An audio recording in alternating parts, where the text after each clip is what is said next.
ॐ नमस्ते अस्तु भगवन् विश्वेश्वराय महादेवाय त्र्यम्बकाय त्रिपुरान्तकाय त्रिकालाग्निकालाय कालाग्निरुद्राय नीलकण्ठाय मृत्युञ्जयाय सर्वेश्वराय सदाशिवाय श्रीमन्महादेवाय नमः।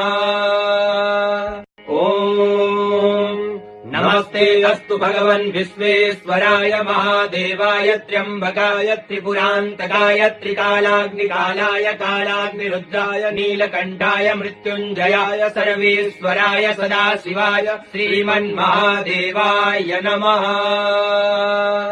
ॐ नमस्ते अस्तु भगवन् विश्वेश्वराय महादेवाय त्र्यम्बकाय त्रिपुरान्तकाय त्रिकालाग्निकालाय कालाग्निरुद्राय नीलकण्ठाय मृत्युञ्जयाय सर्वेश्वराय सदाशिवाय श्रीमन्महादेवाय नमः।